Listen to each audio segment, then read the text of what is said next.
एक समय की बात है, एक दूर के राज्य में एक राजकुमारी थी जिसका नाम था ऑरोरा। अपनी कृपा, सुंदरता और दयालु हृदय के लिए प्रसिद्ध ऑरोरा को हर कोई प्यार करता था। लेकिन उसके जीवन में जो खुशी और प्रेम से भरा हुआ था, एक शाप भी जुड़ा हुआ था जो उसकी जन्म के समय उस पर लगाया गया था। उसके नामकरण के दिन राज्य में हर्षोल्लास था। 3 अच्छी परियां, फ्लोरा, फौना और मेरीवेदर ने ऑरोरा को विशेष उपहार दिए। फ्लोरा ने उसे सुंदरता का उपहार दिया, फौना ने गीत का, लेकिन मेरीवेदर आशीर्वाद देने से पहले एक अंधेरा अस्तित्व उस उत्सव पर छा गया। उसके नामकरण के दिन राज्य में हर्षोल्लास था।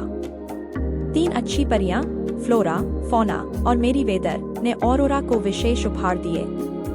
फ्लोरा ने उसे सुंदरता का उपहार दिया, फौना ने गीत का, लेकिन मेरीवेदर आशीर्वाद देने से पहले एक अंधेरा अस्तित्व उस उत्सव पर छा गया। मालेफिसेंट, जिसे नामकरण समारोह में आमंत्रित नहीं किया गया था, क्रोधित होकर आई थी। उस अवमानना से क्रोधित होकर उसने मासूम राजकुमारी को शाप दिया, यह कहते हुए कि उसके 16वें जन्मदिन पर ऑरोरा एक चरखा की सुई पर उंगली चुभोएगी और अनंत निद्रा में चली जाएगी, जिसे केवल सच्चे प्रेम की चुंबन से जागृत किया जा सकता है। राज्य निराशा में डूब गया, लेकिन मेरीवेदर ने पूरी शक्ति से शाप को थोड़ा कम किया। ऑरोरा मरने की बजाय गहरी नींद में चली जाएगी, जिससे वह केवल सच्चे प्रेम के चुंबन से जाग सकेगी।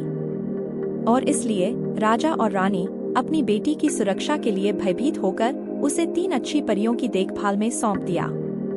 फ्लोरा, फौना और मेरीवेदर की देखभाल में ऑरोरा जंगल में बड़ी हुई, महल के खतरों से दूर। उसे अपने राजसी परिवार के बारे में कुछ भी नहीं पता था और वह खुद को एक साधारण ग्रामीण लड़की, ब्रियार रोज, समझती थी।